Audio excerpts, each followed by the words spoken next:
judge training, tournament details. Let's talk about what tournaments will look like this year. So here's our event plan for the year. It's, you know, we're all aware it's been a couple of years of how are we going to do this? This year we're using kind of two approaches for First LEGO League. We're using an in-person, but we're calling it a hybrid approach. We're going to have teams arrive in groups of actually 4 per judging group. So it'll depend on how many, if there's 2 judging groups, there'll be 8, but if there's 3 judging groups, that would be 12. Those teams will complete all their robot rounds and their judging, and then they'll leave. And there'll be about 15 minutes in between. And then the next set of teams, we're calling them waves, will arrive and cycle through all the different parts of the program. Because we're not going to have all the teams in the same place at the same time. We're going to do our award ceremony as a broadcast on Twitch TV at 6 p.m. That gives everyone time to get home, and if they order pizza and gather their team around the video, they can cheer for their teammates or other teams and see if they won any awards. Teams will get their medals when they check in. We always give the teams a participation medal. They'll get we typically pass them out at the very end of the day. So this year that'll be at the beginning of the day. And trophies, any trophies that teams won and their rubrics will be shipped or emailed to the teams. So that's our in-person hybrid approach. We also have one remote tournament. Like I said, we did all of our tournaments remote last year. This year we're doing one that way.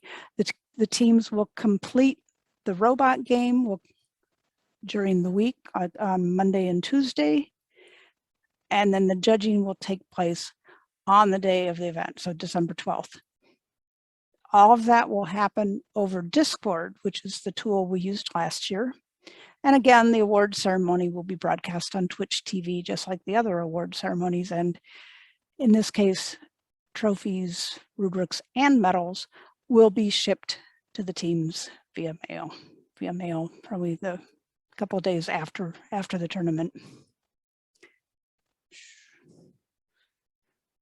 So let's talk a little bit about how this will work at a tournament. These waves of team, we're going to have up to 12 teams per judging group, and that's plus or minus 1, depending on if there's a team viewer at a tournament. You might have a group of 11, hopefully not a group of 13. So 4 teams from each judging group will compete in three waves. So they arrive, they complete judging, which is two sessions this year. They'll complete 1 practice robot round and 3 of the official robot rounds, and then they'll leave. And all of that is within 2 hours. And we repeat that until all the teams have competed. So there's 3 waves of teams that come through, and there's a break in between them. So this is an example of the first wave of the day. And this is just the judging part of it.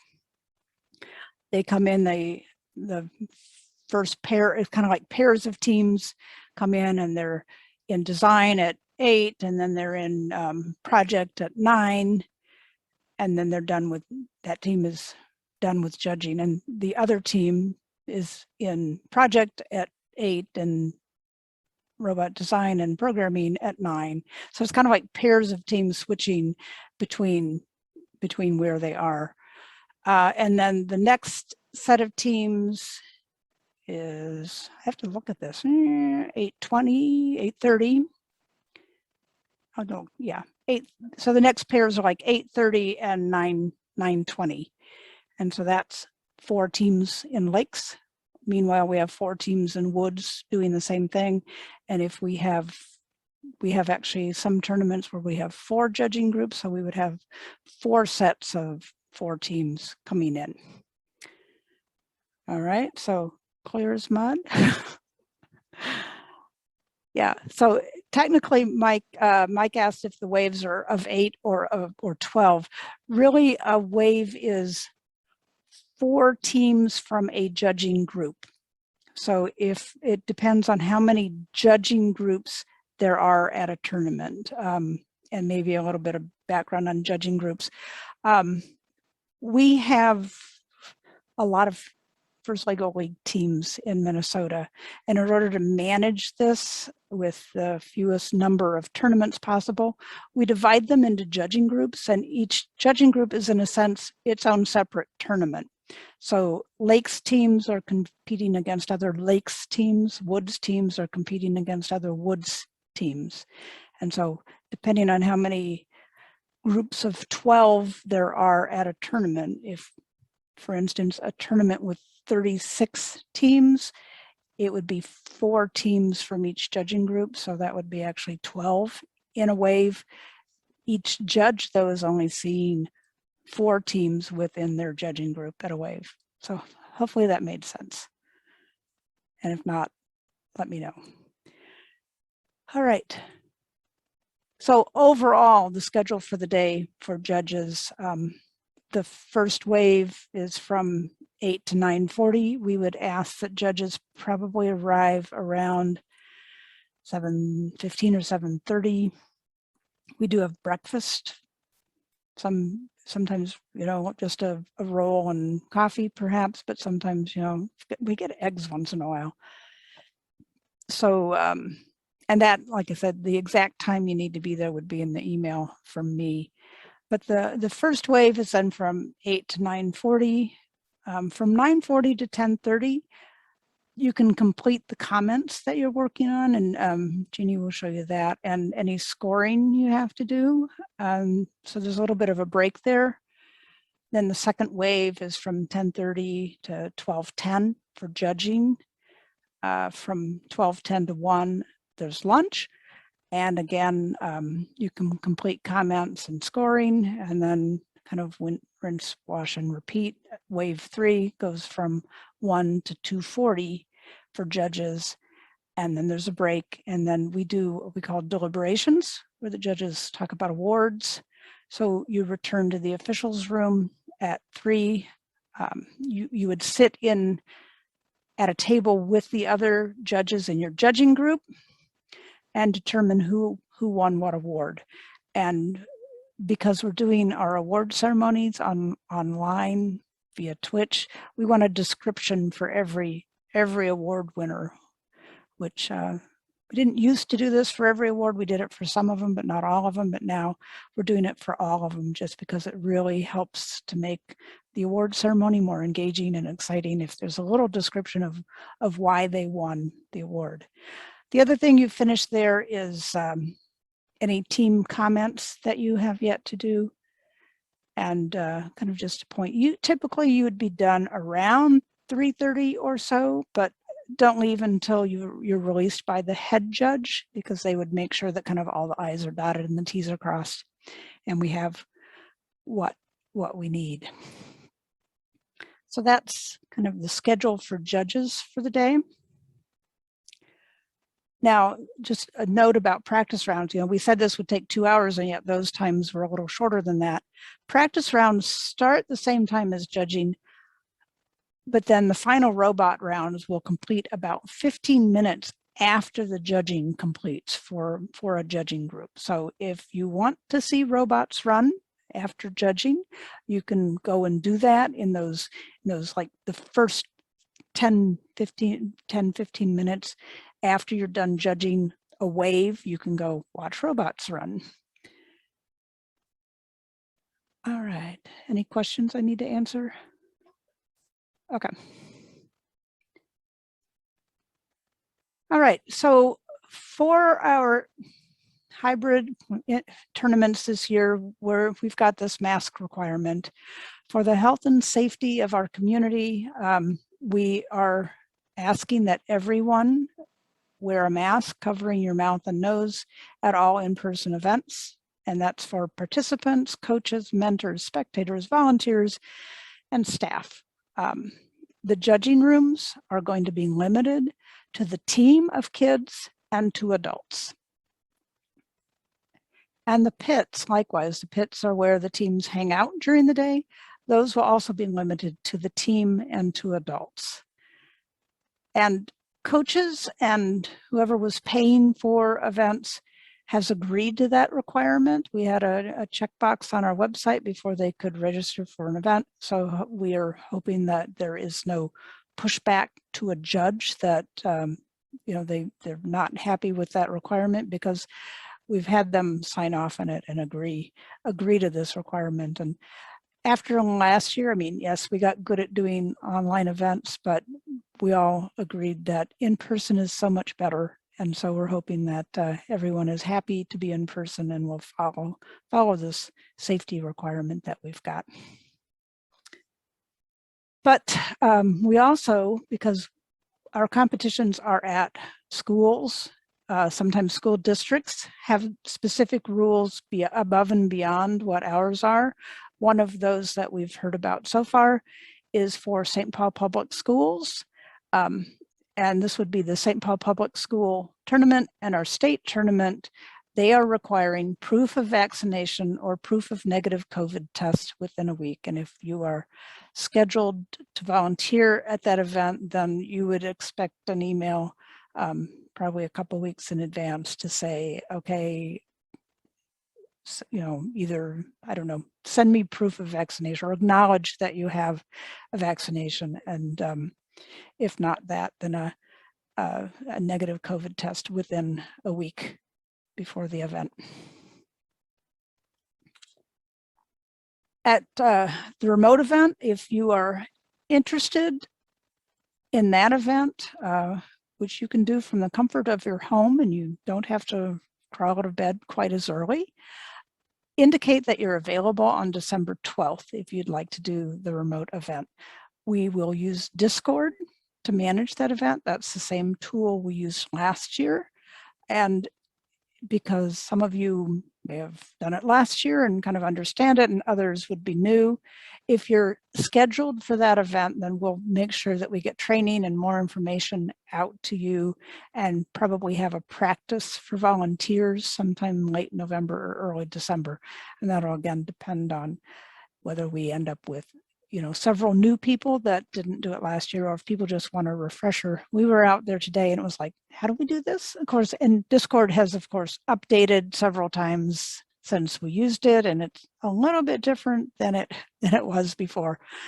But we would definitely have more practice for anyone that's going to be a volunteer at that remote event. Some of the questions was about the proof of vaccination for the St. Paul tournaments. As of right now, our understanding is that we will be able to have a document where you just say, yep, I am fully vaccinated. And our understanding is that the acknowledgement of that is going to be satisfactory. If you're not fully vaccinated, then we will need some sort of proof that you have received a negative COVID test within a certain time frame. And that we will have to figure out how we're going to get that. But as of right now, our understanding is if you acknowledge that, yes, you have been fully vaccinated, that's going to be okay. This may change. We only found out the St. Paul requirement last week.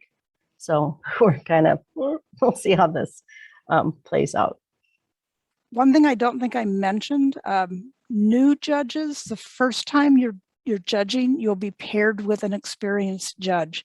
So you fill out the rubrics just like they do, you score just like they do, but you can kind of watch and observe how they ask questions as you go along. And actually you can choose whether or not you want to fill out the rubrics. We encourage you to, because when your next assignment, you would be on your own, and it's good to kind of have one under your belt before you do that. And I don't think I had mentioned that anywhere.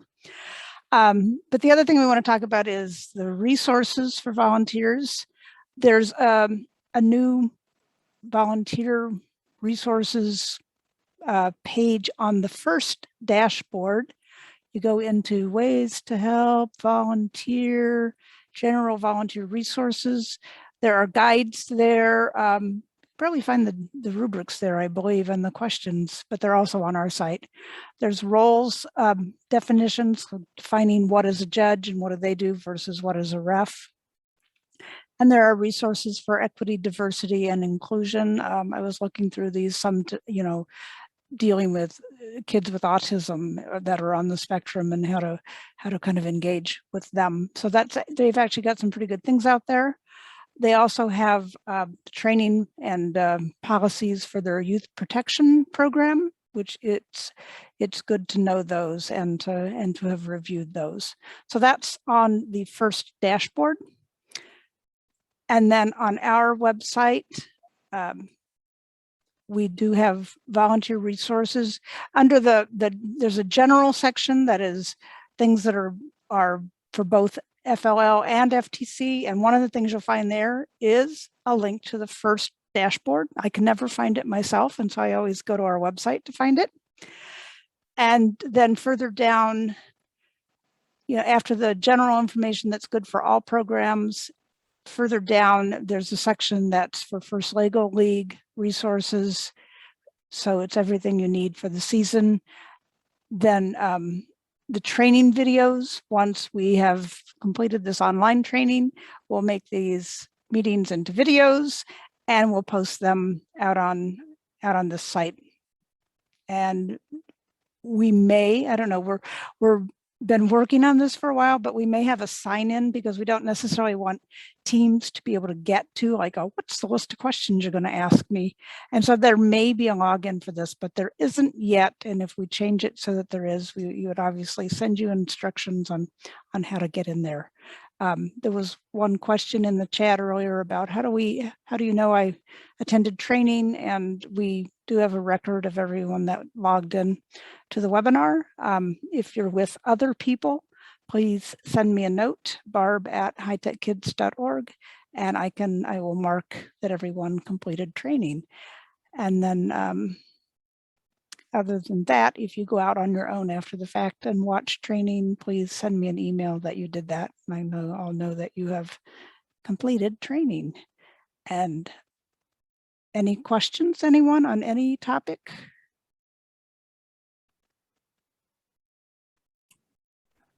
I'm going to chime in here, Rich. Yep. One of the things that we ran into last year, and it's not a big issue, but it's something you should be aware of, is kind of each of the judges in the different area having time to do their evaluation. And so one of my suggestions would be is before you guys start judging, sit down and spend 5 minutes and kind of agree on a plan or a rule of thumb or something you're going to follow as you go through the judging session. One of the things that we did last year is we set up a little clock with an alarm, and after this judge had this many minutes, the alarm would go off. We'd switch to the next judge, the alarm would go off, next judge, the alarm would go off. Also kind of check with your core values judge and find out what type of questions you can ask that help them make their decisions. And by the same token, the core value judge should check with the design and programming and project judges to see how they can tailor their questions so that when they ask a question, they kind of kill two birds with one stone. They get their answer, but the other judge gets information they need too for their evaluation. Mm-hmm.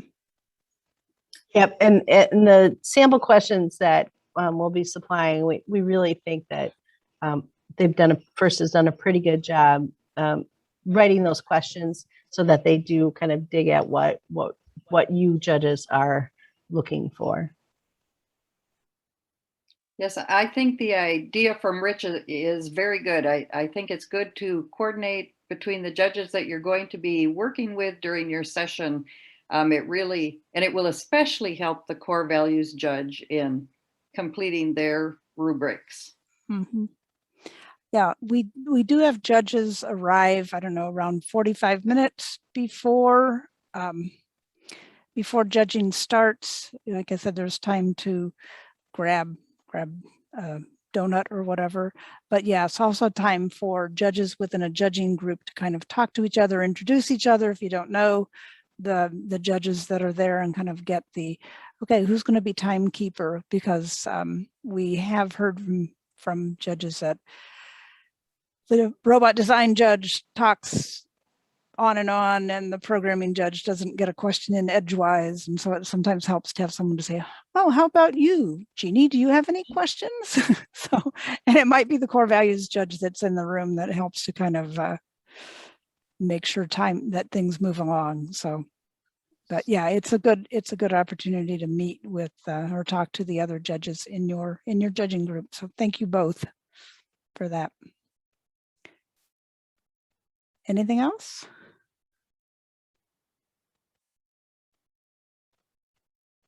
If not, we're gonna.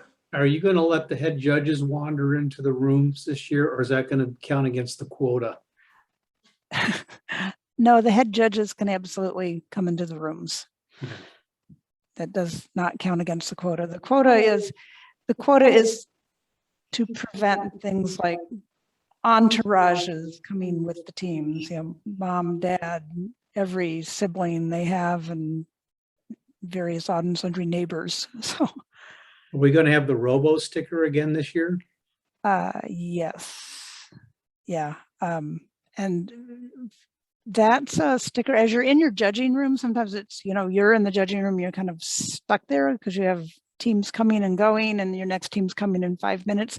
And if you need to talk to a head judge, you have a question or an issue, or you need a tennis ball because your hand froze up and you can't write anymore.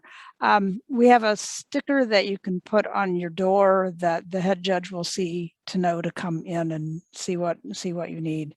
You have a little bit more time between sessions this time. So if you needed something, you could go down to the judging room, the officials room, and get it or tell someone. But yeah, we typically explain that the day of the event to the judges that are there. Anything else? And if the head judge is really nice, sometimes they'll share their cell phone number. So if you have an issue, you can text them. Yeah, and likewise, you can share your cell phone number. Judges can share their cell phone numbers with the head judge. Sometimes at larger tournaments that gets a little wild, but it is helpful to kind of have someone that you can call out to and ask a question of quickly. So Because I mean, some of the sites, the rooms can be like a quarter mile away. yeah, yeah. We were talking about that today, the Egan tournament where it's from one end of a building to the entire opposite end of the building, and talking about if we could get them any closer together. So yeah, because sometimes it is a hike, sometimes it's up or downstairs, and they're not necessarily right next door. All right. And if you think of anything, just email Barb. I know where to find Jeannie. Yes. Okay, thank you all. Welcome new folks and welcome back everyone from previous years. Looking forward to a season that's at least a little bit more normal than it was last year. Thanks, guys. All right. Thank you.